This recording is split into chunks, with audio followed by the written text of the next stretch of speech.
These days, I feel like sometimes the word self-regulation has become a dirty word. Okay, so yeah, Okay. walk with me on this.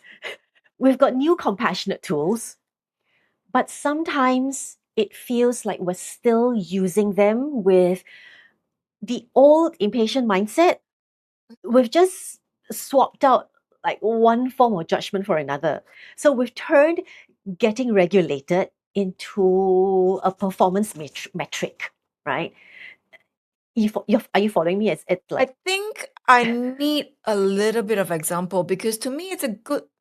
Anyway, this is Life in the Grey, a Moms at the Table podcast where we explore the psychological factors that shape our relationships, be that as a parent, a partner, or a peer. I'm Melody and I work in the parenting arena through Moms at the Table to empower and engage moms. And your faith, and what do you do? I create content that, well, hopefully empowers people also and helps them to get curious about themselves and the world around them so that we can become a more compassionate and, helpful place. And on the topic of compassionate, so how is it then a dirty word? Because like it's kind of strange because like we're recognizing that we need to have self-regulation. We're recognizing that we need Mm, co-regulation. So mm. so that's a good thing, right? How is it a dirty word? And you brought up a very good point because it is supposed to be a good thing. But I think maybe we track back a little bit to defining self regulation, co regulation, because I've realized that not everybody has the same understanding of what that word means.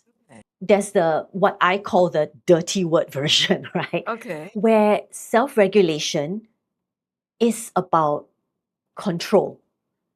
It's about how do I stop the feeling, control it, Oh, make it go away. It's about making our feelings more appropriate or convenient okay. for others.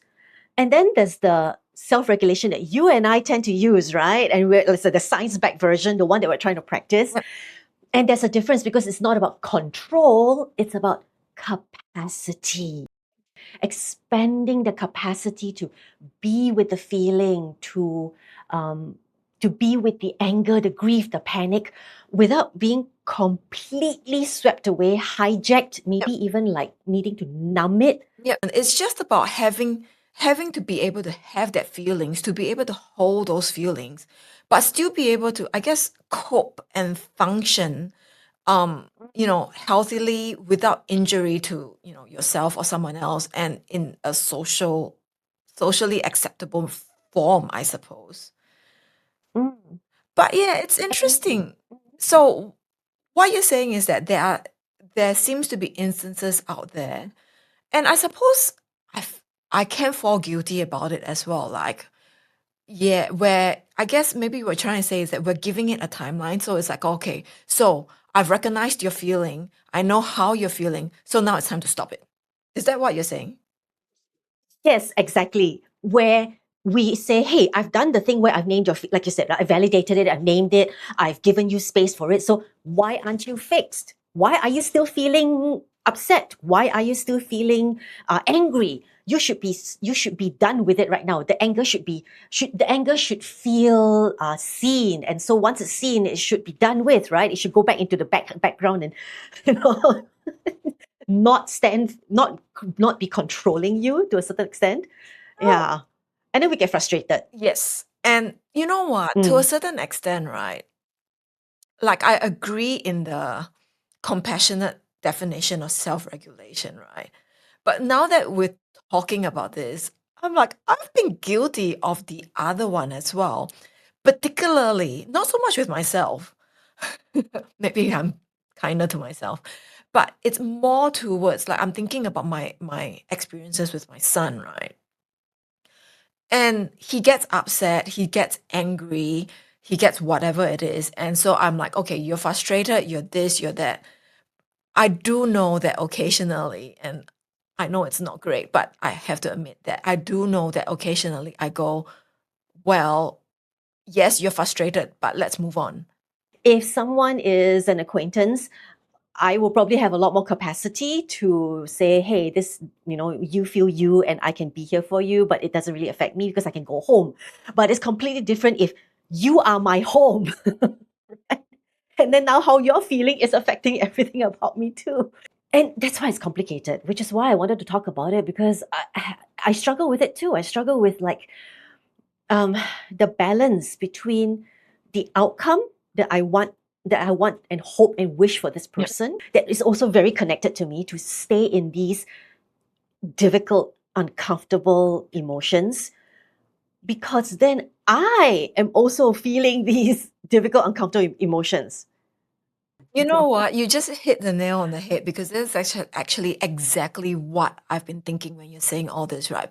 Because what you're saying seems to be the fact that we are therefore trying to force people to regulate, or someone is trying to force us to regulate. So co-regulation isn't just identifying the feeling, right? It's about sitting with it.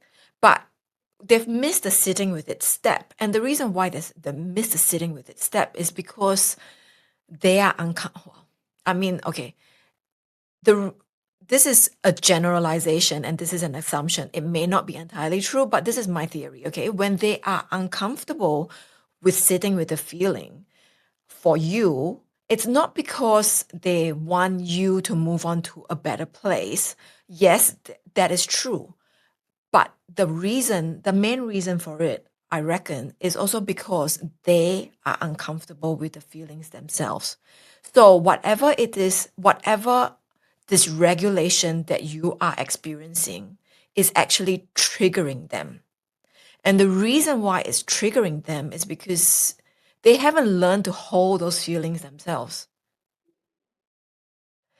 And so if they haven't learned to hold those feelings for themselves, how can you expect them to give you the leeway to hold those feelings for yourself?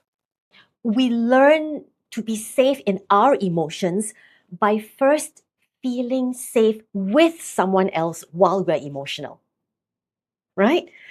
But when we don't feel safe with that person, when we feel pressured, when we feel even, I would say, shamed into trying to get out of these emotions, then we're missing that very crucial aspect of co-regulation, which is safety.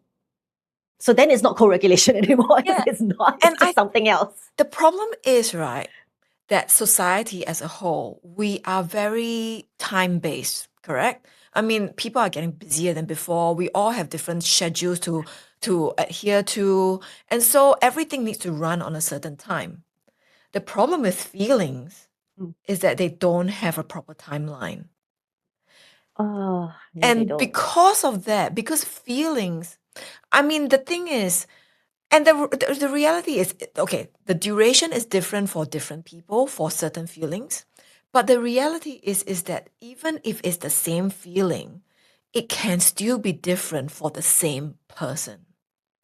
Because Mm. there is still a whole lot of history, a whole lot of context that comes into creating that feeling. So feelings don't have a timeline. And as such, for us to become regulated again,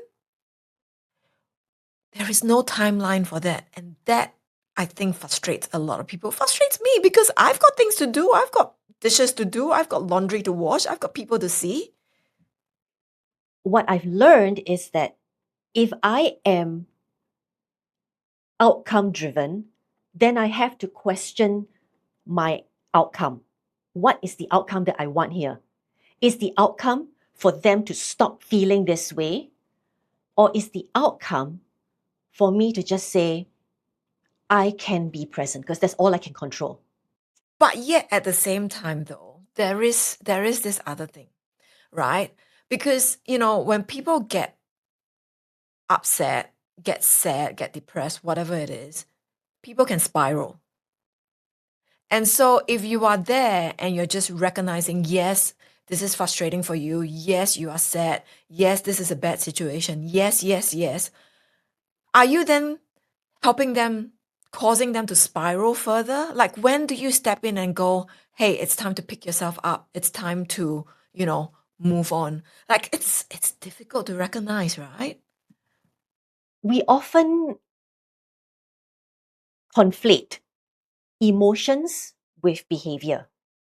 So it can feel like sometimes when we validate someone's emotions, we are co-signing off on the behavior. So for me, I'm mostly in the parenting arena, right? And so this is slightly different when you're dealing with adults versus dealing with kids. And I guess the main thing that I've learned through co-regulation with children is the fact that the message that you want to send is that your big feelings are fine. There is nothing wrong with your big feelings, and I can hold them. But yet at the same time, there is a need to draw the boundary. As you said, your big feelings are fine, Mm, but how we deal with those big feelings means we don't hit someone, we don't hurt ourselves. And so mm. that's what we tell a kid because, they need direct information and they need to have that kind of boundaries. And perhaps it's about learning in a way in which we can do that co-regulation with an adult, but yet also helping them recognize the boundaries that, don't cause injury. No matter what, your feelings are fine, but we just don't cause injury. And whether you tell the adult that boundary or not, that will have to depend, I guess. It will have to depend, right, on a lot of factors. Uh, it's not just co-regulating with another adult, co-regulating with ourselves. A lot of times, the spiral happens when we don't feel seen, when we have to feel like we're shouting into the void, when we feel we're not heard. And I say this coming from my own personal experience that recently I tried something and felt like there was a breakthrough for me where I actually apologized to my inner child. I apologized and I said, wow, I understand now why you had to feel like you're screaming into the void, because I wasn't listening to you and I was trying to make you stop and shut down. And the more I tried to make you stop and shut down, the more you felt unseen and unheard. And then you had to scream even louder. No wonder you felt that way. And I'm so sorry. I'm so sorry. And I want to hear you now. I want to really hear you. And the interesting thing is, and I'm not saying this for everybody, but for myself, when I said that to myself, I could feel that inner child relax. It's like, oh, okay, you get it. You get it. Now I don't have to fight to be heard. You get it. And once my inner child could feel like, ah, you get it. Now, instead of spending the energy trying to be heard, I could ask my inner child, say, okay, so how do we feel right now? Do we feel okay to try X or Y? And then I could feel myself saying, maybe not yet, but I could try this. Okay, good. Okay, good. We don't want to try X and Y, but we could try A. Great, let's try A. I'm really excited. Thank you for trying A. Awesome. Let's do that. Does this make sense? It makes perfect sense. I think what you just said about the fact that the spiral happens when we are not being heard, that just kind of bing, you can add in a light bulb moment because it's true. I've seen it. I've seen it with my son, and I've seen it with myself as well. Like with my son, he's upset, he's everything else, and then you can actually physically see when he realizes someone understands him, he physically, visibly relaxes. It doesn't mean that he's not still upset, but he will go and it will still keep going. But yes, you can actually see it. And the second one is in myself. It's like I'm sure people can relate to it. The number of times when they go, so it's not just me. So when you just say it's not just me, like just for anyone listening to it, think back to the time when you go, so it's not just me. I'm so glad it's not just me. And just think about the feelings that has given you. It doesn't stop Yeah. the bad feelings that you have, but yet it creates some kind of peace. And you're right. Mm.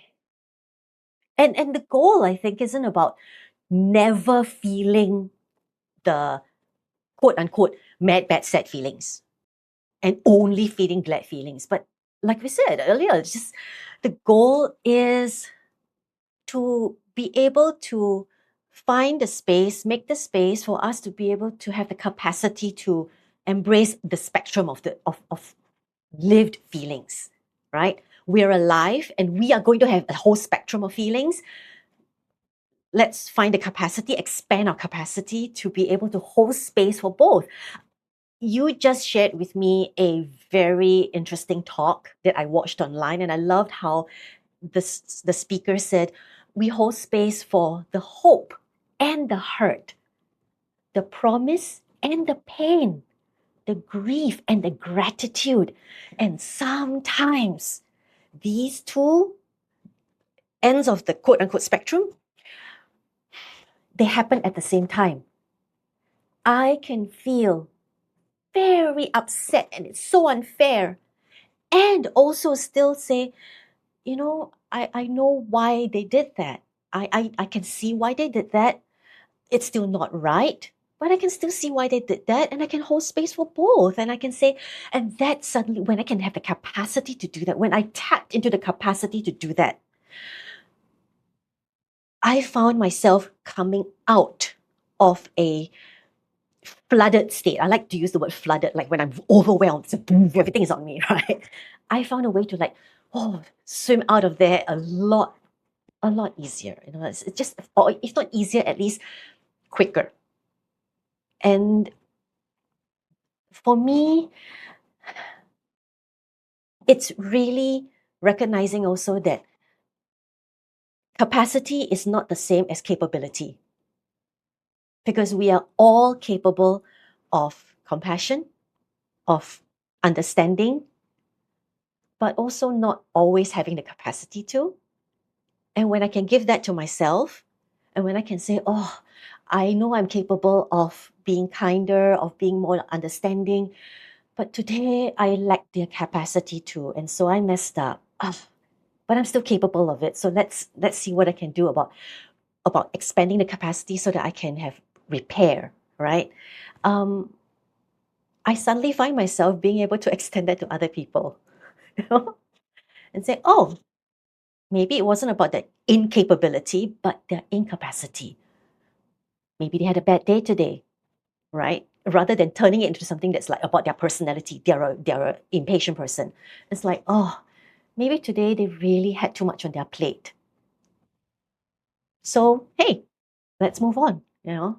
It doesn't make what happened right, but understanding it helps me to move out of staying stuck, you know, in this like mad, bad, sad feelings. And I guess in summary as well is the fact that these mad, bad, sad feelings scare us, but we need to be able to trust that it will pass and that nothing destructive will come out of it if it's allowed to be aired.